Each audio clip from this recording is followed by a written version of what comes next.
Hello, everyone, and welcome. Thank you so much for joining us today.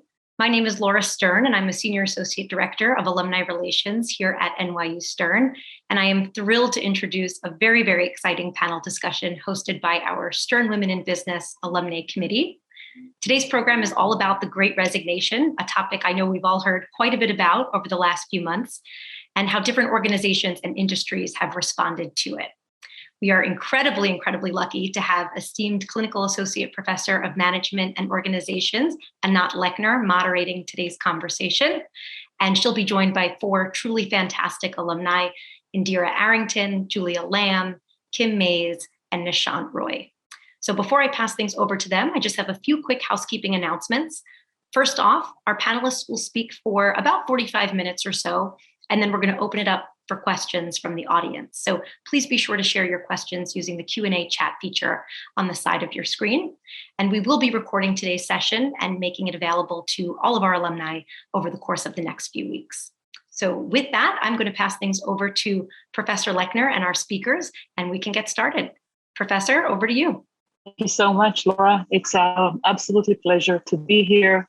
I'm joined by absolutely great alumni, as Laura was talking on. And we're kicking off. I'm going to share my screen to just kind of set context. Before I do that, maybe our speakers can briefly introduce themselves so that we can have a sense of who is who. If Julia, would you want to start? Sure thing. Hi, everyone. Julia Lamm, MBA alum from 2011. So it's really nice to be back here. Right now, I'm a partner at PwC. I'm in our workforce transformation practice, and I focus on future of work. Last 2 years has been a really exciting time, obviously, given the topic today. So happy to be here. Thank you. Indhira, I'll invite you. Thank you so much. Indhira Arrington, and I serve as the Global Chief Diversity, Equity, and Inclusion Officer at Ares Management. And in my role, I am tasked, along with my team and the leadership team, in embedding diversity, equity, and inclusion into everything we do, from our human capital processes to all of our business and investment processes as well. Thank you. Kim. Hi, everyone. Nice to be here today. I'm Kim Maes. I'm MBA at 2021, so just last year. I'm currently a manager of the talent development programs at the UX research team at Meta. So essentially, my team manages the end-to-end employee lifecycle from the moment they're hired, onboarded, and then certainly when they start growing and developing within the organization. So glad to be here today and looking forward to speaking with everyone. Thank you. Nishant. Hey guys, I wish I was with you guys in person. I'm an alum from Stern in 2013, and I've been here at Chobani for the last 5.5 years or so. And prior to that, I was working at Goldman and then at the White House and the military. So a lot of fun, diverse experiences. Great to be back. Awesome. And I forgot to say, I guess I'm the old one on the panel. I'm class of 02. Oh, no, it's going to be me. I'm class of 02. So we're celebrating our 20th year graduation anniversary this week. Congratulations. That's awesome. I joined Stern 2000 and actually in 1999 and full capacity 2002 as well. So I think we missed each other by maybe a couple of months or so. All right, I'm going to kick off. I'm sharing my screen just to kind of frame the conversation ever so slightly. When I thought on what I'd like to say in ways of framing, one of the things that came to me was this notion that every trauma has a post-trauma. And I think that we're in the post-trauma stage, trying to figure out where we're going from here. The map of the US with all these little dots on top, I don't know if any one of you knows exactly what this stands for, but I'll save you from guessing. This is the number of strikes that took place in 2021. And it's been a year full of strikes, and it's actually resonating and radiating even into 2022. Everybody went on strike. The healthcare employees, the John Deere employees, the Kellogg's employees, the Kaiser employees, the Hollywood, like everywhere you looked, people went on strike. And if you think that this is an American thing, then you're wrong. In Scotland, they went on strike. In Italy, they went on strike. In Greece, they went on. In France, in Korea, in Australia, everybody's on strike. So when I say post-trauma, please trust, there is a post-trauma here, right? We've been through rough times and people are acting out and people are recalculating course, and we kind of know that. Quite a number of people, we know the stats from August of last year. Suddenly we woke up and there was a great resignation thing in our face. 4.3 million people left their work, many of which didn't leave their work for other works, as we know. They kind of just left. When we look to see what's going on, in the yellow box, people said, well, I don't have childcare. I'm fearful of COVID. I want to spend time with my family. I have low wages, which I don't like to continue. I'm looking for a new career path, yada, yada. I think we kind of know the story and how it's been unfolding ever since. At the forefront of this, a lot of Gen Z energy. People are kind of waking up to say, not interested in this arrangement of me working very, very hard, getting very, very little. Not what I was thinking. So thank you so much and no thank you. And the quote here says that the pandemic has given us an opportunity to actually do that. And it's because it's coupled with this 10 million job openings. So if I leave, I always have a place to come back. It's not such a big deal, and let me leave and let me sit on the beach of Costa Rica for a little bit and recalculate.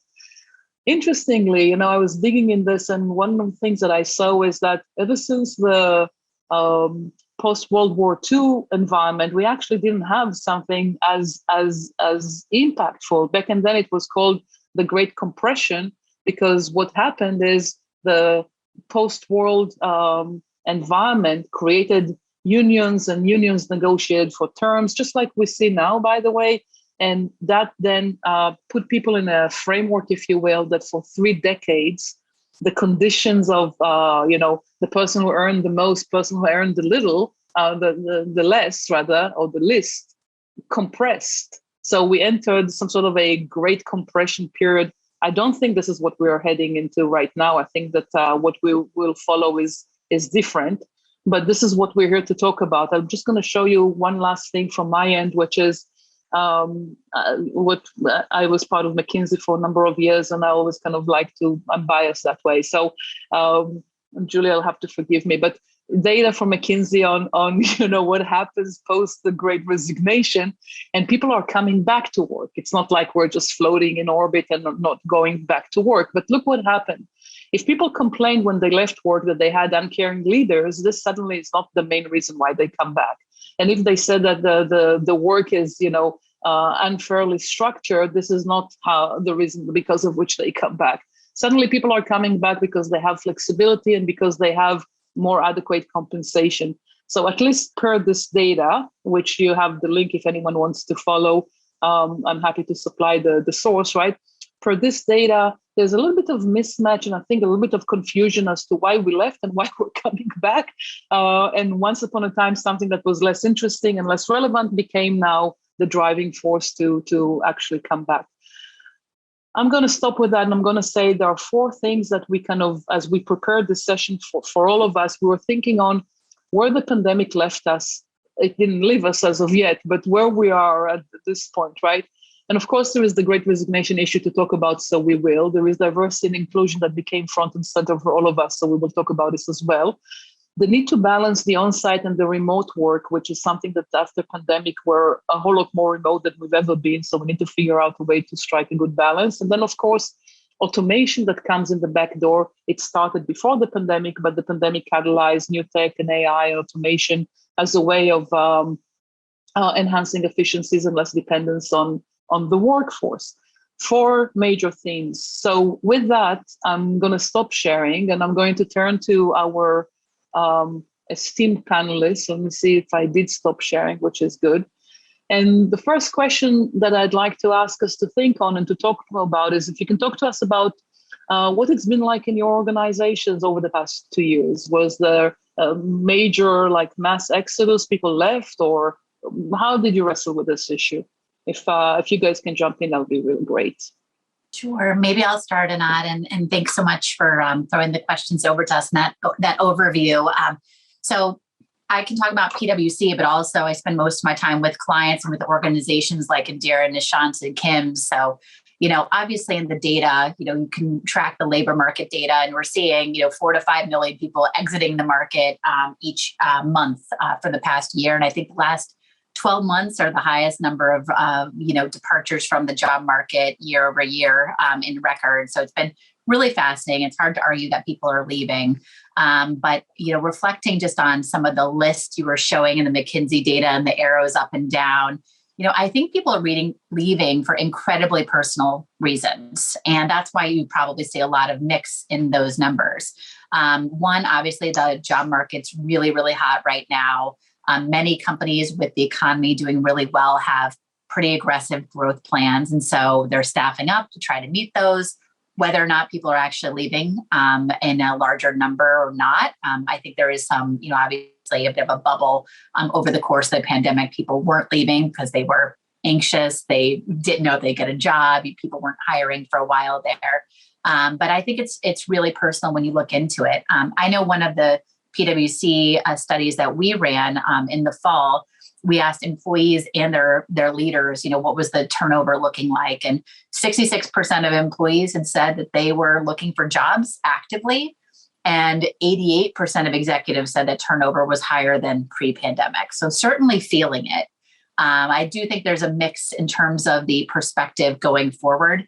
And obviously a heavy dependency on the economy. And if growth stays the way we expect it to, inflation, recession, like all the things that are projected, we might see that number kind of stabilize in the near term, but it has been really interesting. And I think one of the biggest things we've seen is companies are basically throwing money at people. You could do, I see the nods from the team, right? I think we probably all have had people resign from our teams for a more, interesting job, but also one that's paying a whole lot more. I've heard my clients say, and I've had some experiences here where people said, I couldn't say no. It was such a really compelling offer. In addition to the money, it was more of a meaningful a promotion, new experiences, stretch roles. So people are leaving for all sorts of reasons. And I think it's just been really fascinating because now the pressure is on us as employers to actually, be able to create a better work environment for people and try to get them to stay. I'll just add, for our workforce, we have about 2,500 globally. And the way we break ourselves out is we have hourly workers that are the ones that are actually producing the product, the oat milk, the yogurt, et cetera, in upstate New York, as well as in Twin Falls, Idaho. And those folks are my hourlies. We didn't lose them, thankfully, in the course of the pandemic. If anything, the reliance on them only grew because you've seen it probably yourselves when you go to the grocery store. There's a big supply chain constraint, and getting the right corrugate, the overwrap, getting the right things in place. There's a massive demand for food and wholesome food to be made at home or delivered to your home. And so the demand, if anything, for the hourlies, if anything, just went up. So we relied, that makes up about 1,600 of the 2,500 folks in the workforce. Then you have your salaried positions that are sales centric, that are tied to specific customers across the country. The demand for their positions actually went up as well because of the relationship we needed to be really close with our retailers. The retailers themselves felt a lot of pain within the supermarkets. Again, as you saw, probably as you're grocery shopping, that you didn't have as many dairy managers or as many folks managing the shelves because people were coming in and grabbing as much as possible. So if anything, there was higher demand for folks at our business.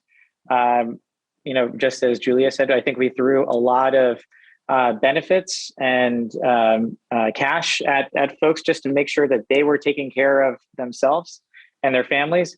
I think we broke it down to probably three simple things. It was the people, making sure that we had childcare addressed, making sure that they got the adequate salary, wages, making sure that they were properly fed, given the demanding hours, and we had to take proper testing protocols and sick leave and childcare. And then, so it's people, product, making sure the product still had the integrity that did high quality standards. And then the plant, making sure that the plant was continuing to have best practices, good food quality, and then making sure that if, God forbid, somebody had any sort of symptoms that they were exhibiting while in the plant over the course of the last 2 years, and now it's part of our normal practice today, how to properly extract folks out. And then you saw this, play out with Smithfield Farms.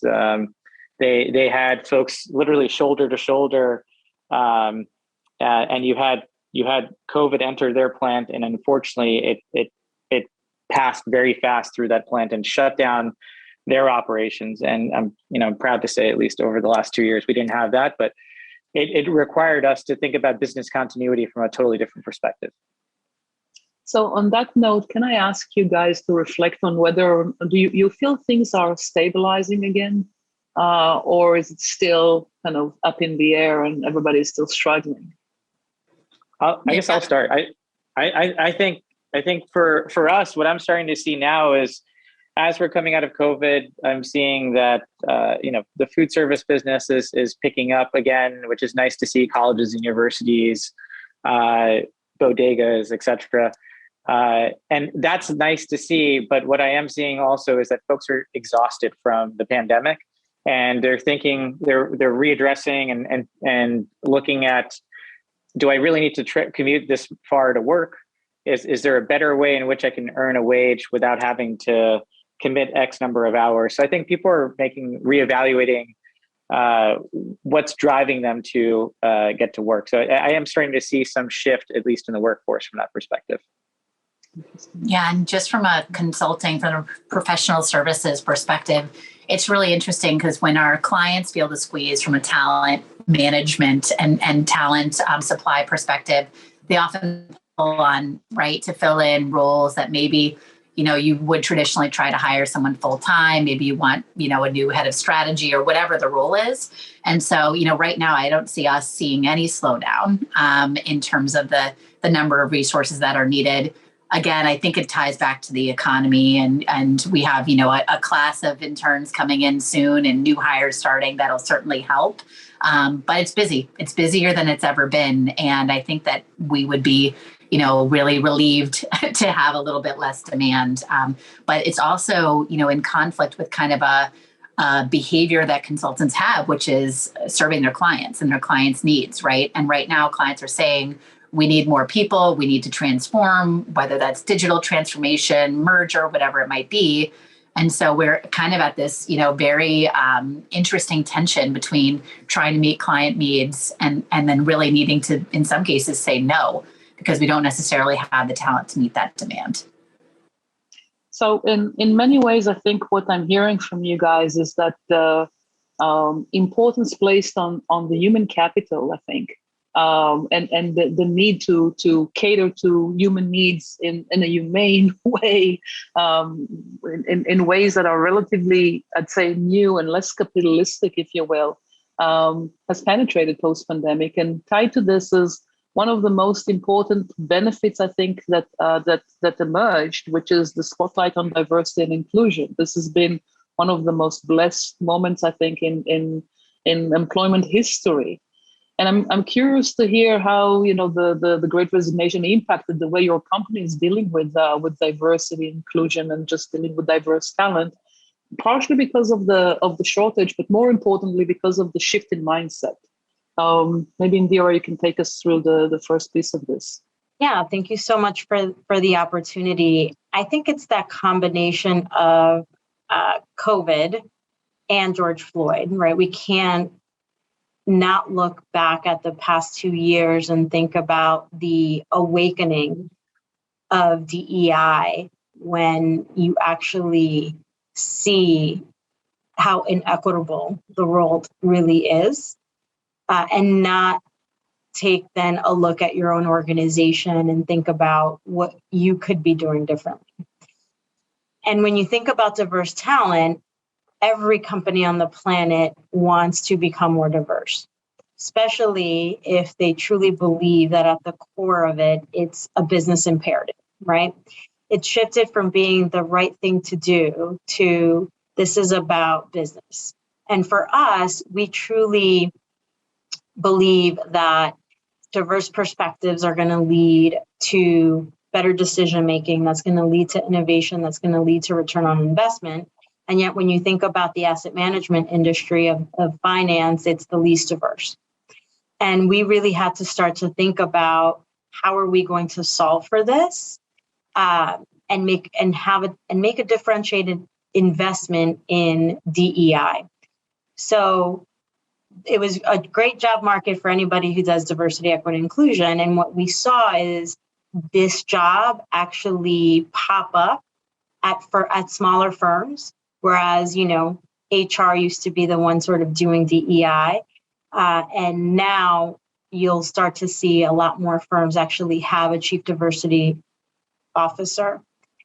It's also changed who that person reports to, right? Because now if it's a business imperative, that reporting structure is going to make a difference as well. So at our firm, I report to our CEO and our CHRO, which means that my success is her success. She's amazing. I'm very blessed with an amazing leadership team, but you can't do good DEI if you're not doing good HR.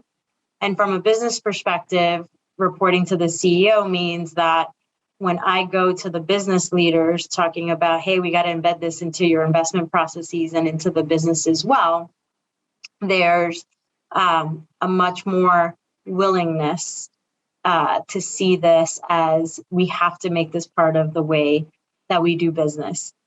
But what does that mean? What that means is that there's a huge level of competition for diverse talent.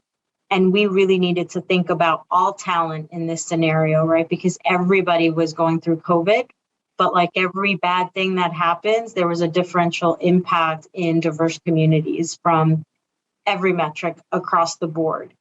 So really doubling down on how can we care for all of our employees, and then what are we doing above and beyond for people based on diversity dimension, be it caregiver, be it ethnicity, and every other diversity dimension that we have metrics on was one of the things that we really needed to be thoughtful about. And I think back to the comments earlier, it was seeing our team members as individuals instead of trying to solve for the masses.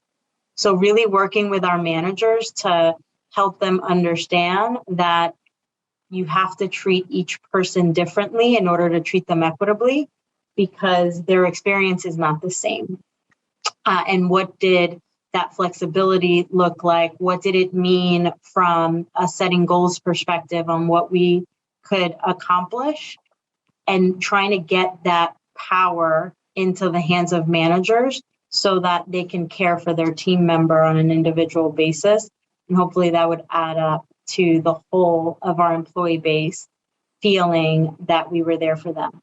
The other thing that really increased was communication.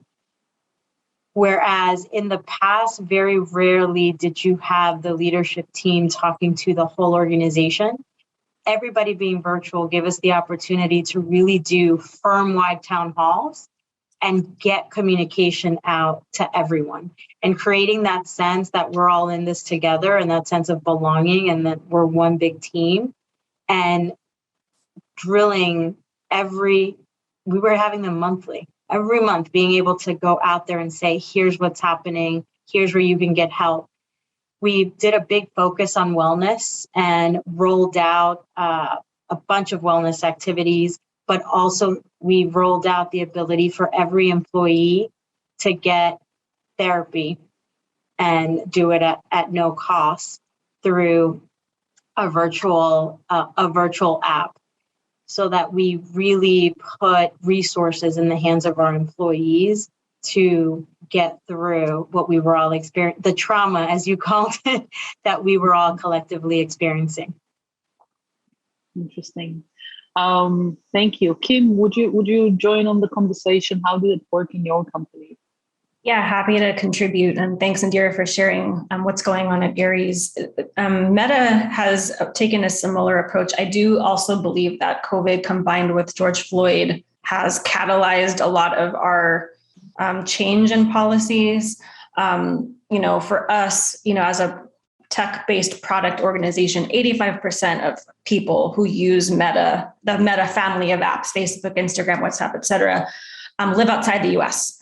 So for us, from a product perspective, it's imperative and quite critical to have our employees kind of reflect our users. And I think for us as an organization, we've always had a strategy for talent, for find, grow, keep.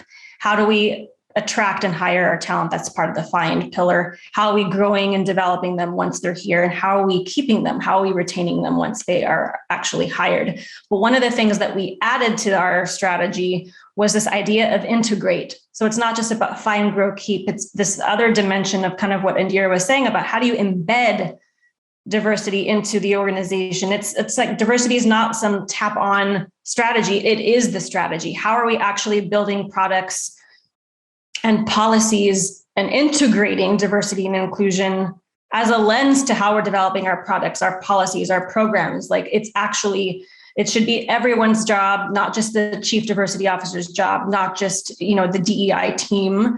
It's this shift in perspective that we're adopting. Obviously it takes time, but like we're trying to embed across the company that it's everybody's job to be thinking about how to integrate a DEI lens into their work. So that was a specific strategic shift that the company had. And in 2019, I think at the wake of the pandemic, a goal was introduced. We call it the 50 and 5 goal. So over 5 years, our goal is to have 50% of our global workforce consist of women and underrepresented minorities. So that's a goal that we set in 2019. And we also have committed to hire 30% more people of color, including 30% more Black people in leadership positions specifically. So those are very aggressive goals that our company has set to start with. Obviously, it's not an easy task, but we are, making progress toward achieving our goals. We have our quarterly diversity reports that come out.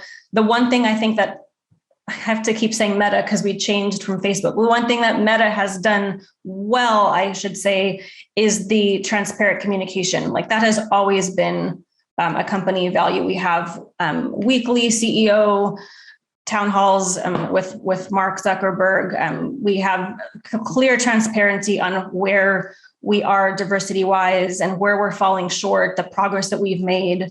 And so we're keeping ourselves accountable as a company in a very transparent way. And the culture at Meta is also incredibly vocal. So, just because people work here doesn't mean that they're also satisfied. Like we have lots of town halls and we have our platforms, our interwork platforms that people are very vocal and vocalizing their frustrations for where things are and where we need to go. And so I think that also continues to catalyze the company and the leadership and holding people accountable to our goals and achieving those aggressive goals that we set. So that's energizing to see, that it's the employees in many ways, the culture here are keeping the company accountable. The other exciting thing that I did want to mention that I'm energized by a lot is the notion of structured interviewing. So if we all think about the way our companies hire, there's a lot of gray, there's variance, right? Like you have essentially people interviewing people, you maybe have a question set, maybe you stick to the script, maybe you don't. How are you actually standardizing or structuring the way people interview and the way people hire? And so we've introduced this notion of structured interviewing to the company. And the team I work for, specifically UX research, is actually one of the first functional teams that is adopting the structured interviewing infrastructure. So we are standardizing the way in which we hire employees, and we do that in a few ways. We are deconstructing the interview process to make it more structured, and that is focus areas. We're identifying themes around which we can evaluate hires and having question sets that align specifically to those focus areas. And that's only how we're going to interview. And if you ask questions that fall outside the focus areas, well, then that's not going to be counted in how employees are evaluated. So there's like specific focus areas that each function across the company needs to adopt.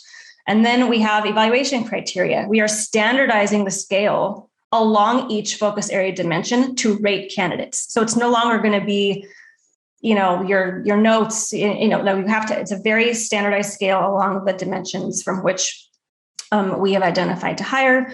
We now have a standardized template, so no more notes, no more interview notes. It's an actual tool that was developed in the company. So we're, actually going to have a tool to be able to input our interview notes in the evaluation scale, all the question sets, everything is in this tool.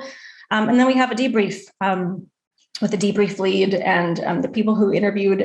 So we're adopting a really structured way in how we hire to ensure that we are being as equitable as possible. So that was a really exciting initiative that launched just last year in 2021. And again, we're piloting. So those are just a few things that I did want to mention that was exciting to me. But I think, again, we have a long way to go. We have over 50,000 employees at this point. We are continuing to grow. We started growing during the pandemic. So we didn't necessarily see a max exodus, but I think that's given our company a greater responsibility to think about how we are finding, growing, keeping, and retaining and integrating DEI into how we are growing into the future. Very interesting. I'm thinking on the change management aspect here, where the goals that you set for this are very, very clear, highly measurable. And then the structuring of debiasing the interview process, so it's allowing for it allows a true chance for diversity and inclusion in the interviewing process, at least in the recruitment process, to take place. It's a great practice, I think, to structure something in the way we work, so that within that structure, new mode of working can more safely emerge, more intently emerge. And it takes me to if I may continue with that. Indhira, do you have something to add here? Yeah, I have a lot to add. A lot to add. A lot to add, and I love everything that Kim brought to the conversation, because I think that is exactly where we need to start. You cannot increase representation without increasing diverse hiring. So we also went through a similar approach to really understand what our hiring practices were and how we can change them to not only make them more equitable, but be more intention about driving diversity into first round interviews. So I'll start with our lateral or experienced hires and highlight some of the analysis that we did and the output of that analysis in our process change. So we actually did a throughput analysis to understand from beginning to end who's actually a job seeker and actually filling out an application to our jobs. What's happening from job seeker to qualified applicant, to who's getting pre-screened by a recruiter, to who is getting sent over to managers, and then who ends up in first round interviews. And the goal of that was to really understand, did we have an attraction problem or did we have a throughput problem? And in our industry, from a DEI perspective, we have both. So we knew that we needed to not only focus on attracting more diverse talent to our industry and to our firm, but also getting them into first round interviews, because you can't hire diversity if you're not interviewing diversity. So last year, we launched mandated diverse slates. We used research out of Dr. Stephanie Johnson out of Colorado that showed that if you only have one woman on a slate, the chances of hiring her statistically are 0. To come up with a diverse slate mandate, where I'll always say, I'll never tell you that you have to hire diversity. I will always tell you shouldn't hire anyone without interviewing a diverse slate. So for first round interviews, we have an aspirational goal of having a minimum of 4 candidates, and half of the candidates have to be diverse. And we're being very liberal.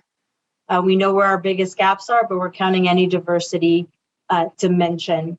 We did that in the US last year, and now we're looking to do that globally for gender this year. In addition to that, a lot of our firms, especially for senior level roles, use search firms to fill those positions. We worked with legal and we did all of our search firm contracts where they have to now also meet that slate. There's an exception process for both the search firm, and if you're doing it internally, you have to actually show, where did you look? What organizations did you reach out to? How did you do your sourcing? And if we find that you really put in a good effort and you just could not find somebody with that talent profile to meet the slate, then you can move forward. But we're really forcing them to changing the process to bring about the change that we want to see, which is more diversity in first round interviews. Later this year, and hopefully we'll implement this in 2023, we're working on mandating diverse panels. So the interviewers, now you're going to have at least one diverse interviewer. And that's back to Kim's process of taking bias out of the process as much as possible and changing the process to embed diversity, equity, and inclusion. From a campus perspective, I think the biggest, and I'm just so proud of our organization initiative that we launched last year, was most asset management firms do not have analyst programs. The way that we hired is basically we wait for the big banks to train them in their analyst and associate programs in investment banking, and then we go and pluck them out of the investment banks. Well, as you can imagine, if you're fishing in a non-diverse pond, you shouldn't be surprised when you don't find any diverse fish. So one of the things that we changed 2 years ago was actually go through the process of creating our own analyst program so we can control the diversity of the class.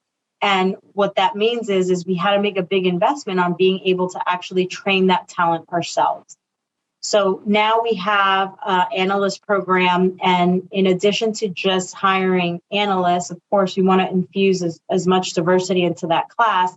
We created a program called Explore Aries that specifically focuses on underrepresented ethnicities and gender to introduce, again, that attracts part of the strategy.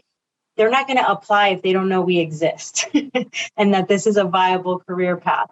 So we're working very closely with organizations like Girls Who Invest that focus on introducing this side of the finance spectrum to folks that may not know asset management exists. We found is that there aren't organizations like Girls Who Invest that specifically focus on where the biggest gap is, which is African American. So we decided, well, if they don't exist, let's create it.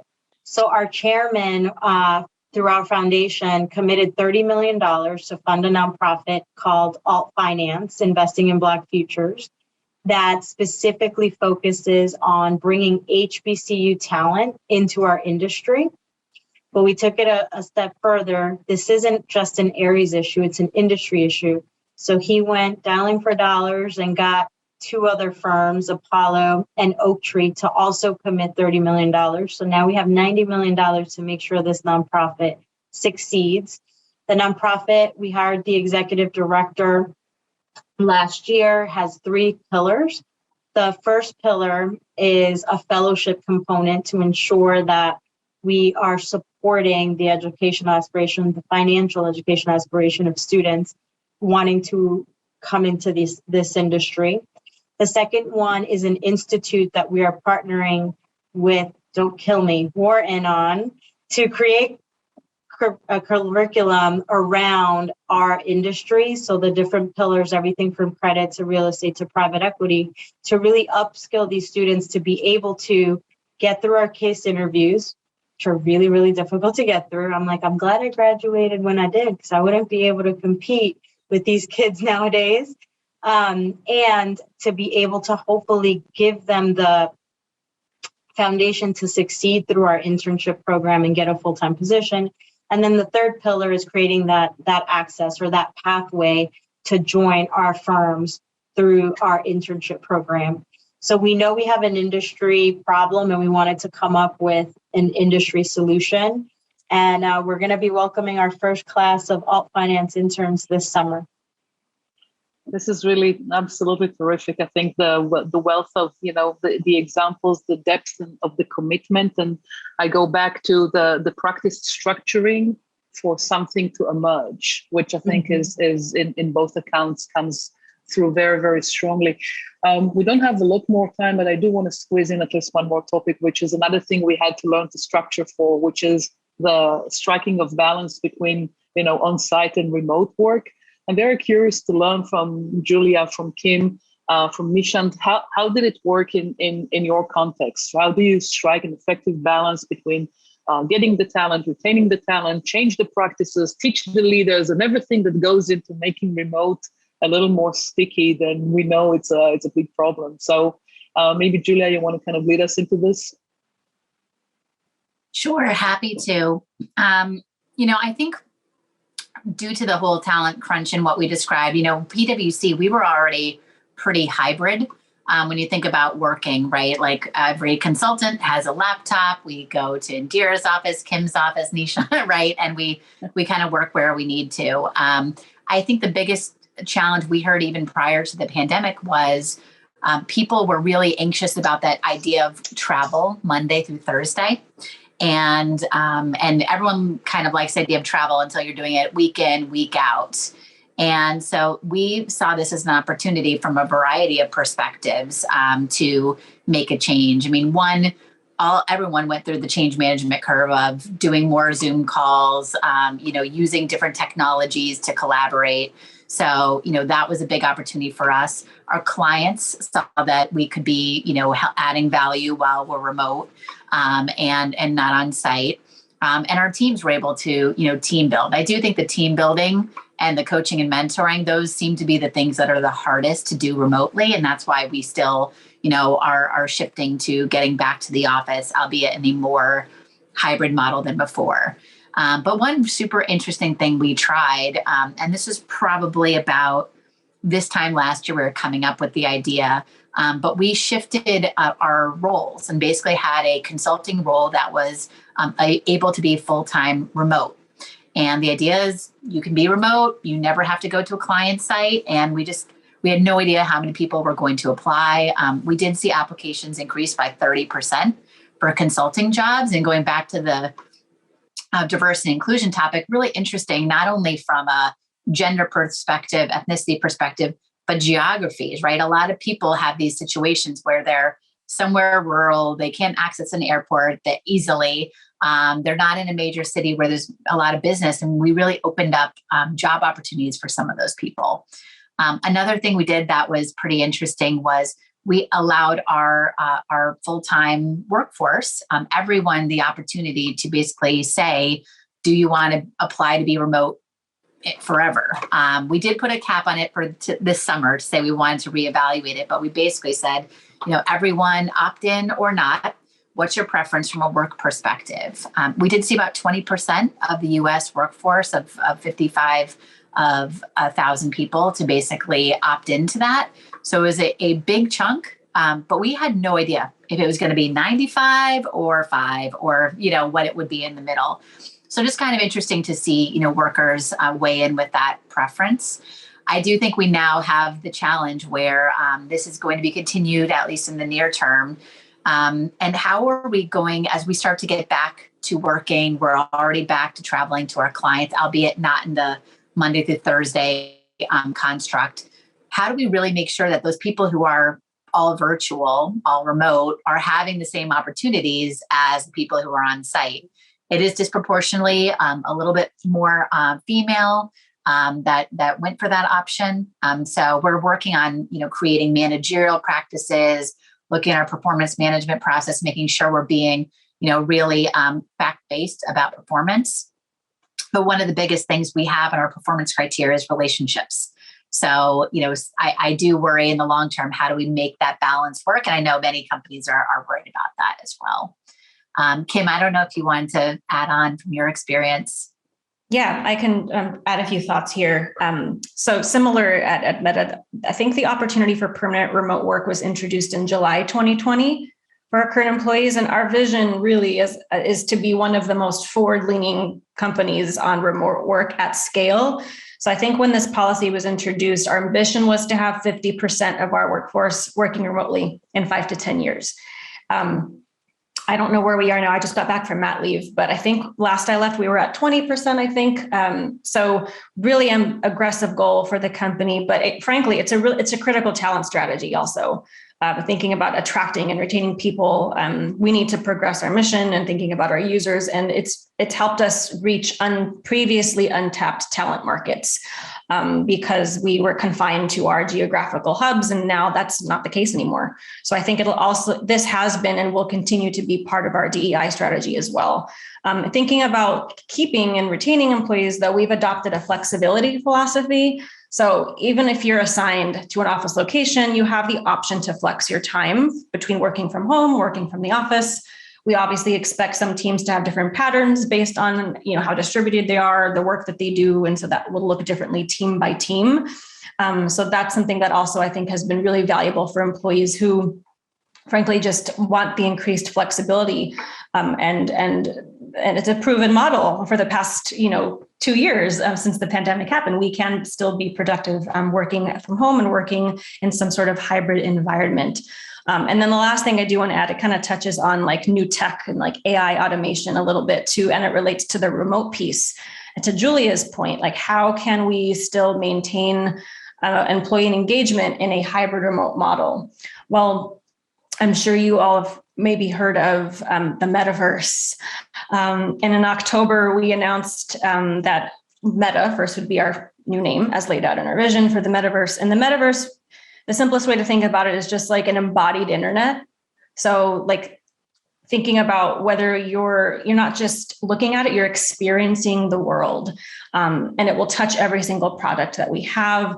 And so the defining quality of the Metaverse is like the feeling of presence, like you're actually there with another person. And so in the Metaverse, you'll be able to connect and do almost anything that you can imagine for work, with friends, family, whatever. And so when you think about this as applied to work, think about all the physical things that you have today that will be holograms in the Metaverse. So you can kind of teleport instantly as a hologram to be in the office and avoid a commute. So it's kind of a wild concept, but like we have soft launched this notion, not with my team, I think with engineering, if I'm not mistaken, but using our products with even like the Oculus and things to kind of transport and be part of the Metaverse and finding new ways of engaging and interacting with our fellow employees. So it's in total beta mode in that sense, and how we are going to actually use our products to transform the way we work.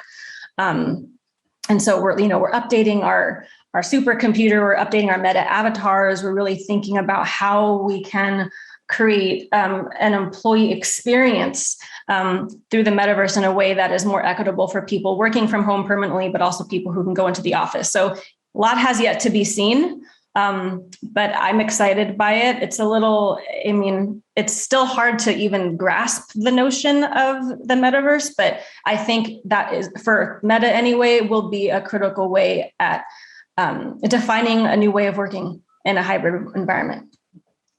I can totally see that. I'm very deep in this myself and very interested in that. And it's obvious that this is the next frontier for how we work. So that's very awesome. Nishant, I'd like you to kind of give us your 2 cents, and then we have a few minutes to open to see what's happening on chat. And we have a few questions coming from our audience. So how is it working for you? And then we will give at least 5 more minutes to hear from you. I'll just speak for myself personally. I don't think this represents the company in terms of their sentiments on working remotely. But given that we're a manufacturing business, we launch campaigns to launch new products, et cetera. You have to be that much more intentional in terms of your communication.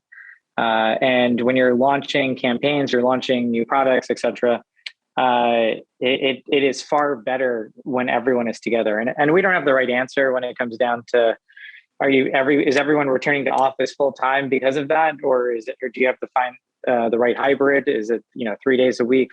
Or do you just mandate that it's going to be 5 days a week with the high probability that you will lose folks because they've gotten accustomed to working remotely or they've moved elsewhere during the course of the pandemic? I think the interesting learning that I've had personally is that as efficient as it is to have back to back Zoom or Teams or whatever it is calls, and you're getting some decisions done, to have the downstream effects with the rest of the organization, you have to be that much more intentional with the issue owners along the way. And that requires just much more time on the phone, There's etiquette that's come with this now, where you have to have the screen on and you're engaged, and that represents your engagement, etc.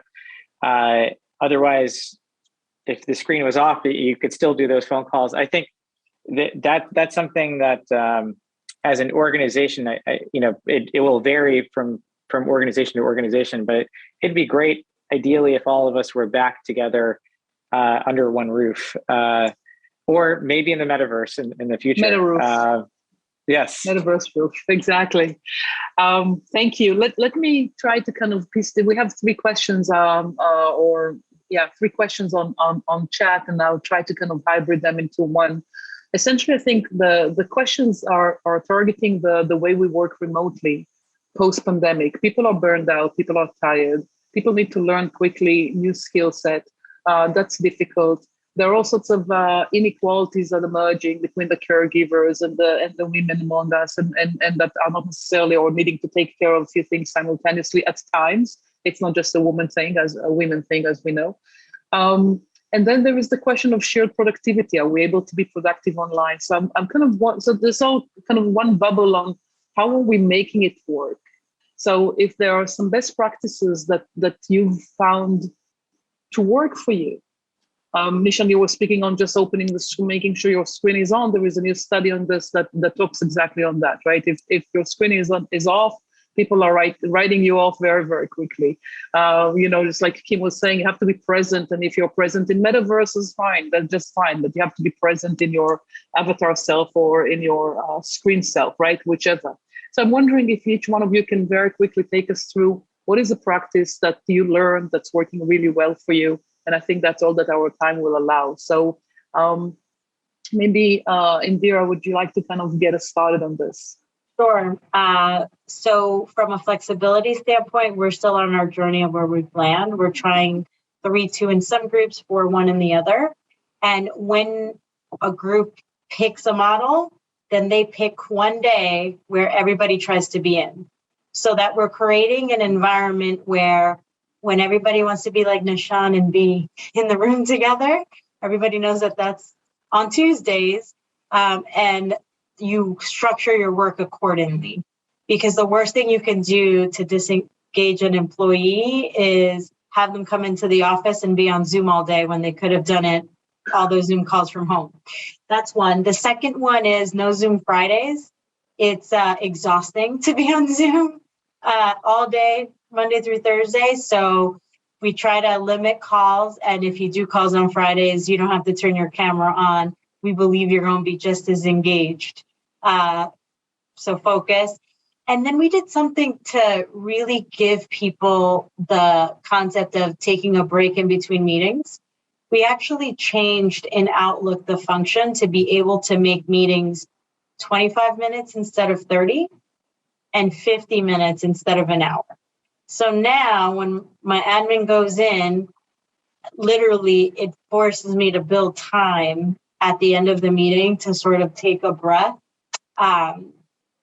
And we're trying to get everyone to be respectful of at 25 after this call is going to be over because I need my 5 minutes to to get better. Yeah, that's very smart. Thank you. Kim, what's happening on your end? What's one best practice that you can sell to all of us to make remote work? Block your calendars. I mean, that's one thing that as across the company, we are encouraging employees to do. We've even refined our calendar tools such that we have focus blocks where if people ping us or email us, it says, Kim is in a focus block right now. So like, we're really making sure that people have heads down time that, thinking about putting in more hours at work. No, we need our work time. And then if that means being in a focus block, that means we're busy and that we'll get back to you when we're out of the focus block. So that's been something I've embraced with wide open arms. And so I think so has our company.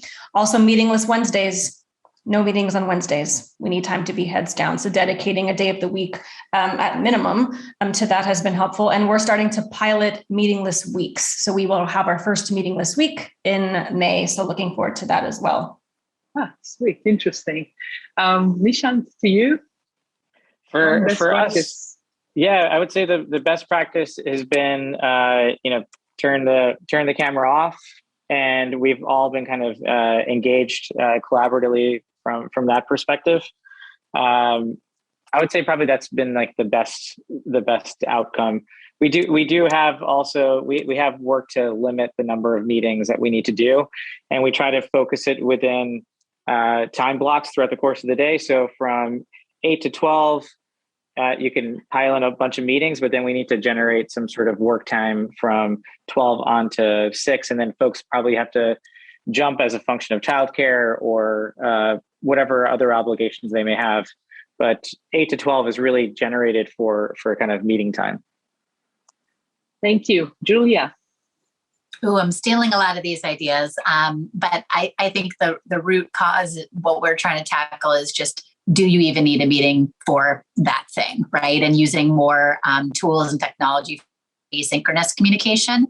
But for me personally, what I've been trying to do is less multitasking. So if I'm in the meeting, really focus on that meeting and not on the million other pings and things, because there's just so many ways to get in touch now, so that you're really maximizing that time in the meeting. I also find that gives me an excuse to say, rather than an hour meeting, can we do a 25-minute meeting, to Indira's point about the calendar, and get through the same stuff, and I'll be really, really on during those 25 minutes, and then everyone kind of gets time back. So there's a lot of good time management practices that I hear you kind of guarding for, which I think is great, because Zoom is intrusive. Zoom, and we know we're suddenly in a place where we're always on call and able to be reached. Let me close with one thing that popped up on the chat. A person's writing, I lost my job due to COVID and have been in the market since 2020. I'm a woman of color in my 60s. And very happy that things are changing, especially with the DDI focus and practices to retrain or retain people. This should help me re-enter, right?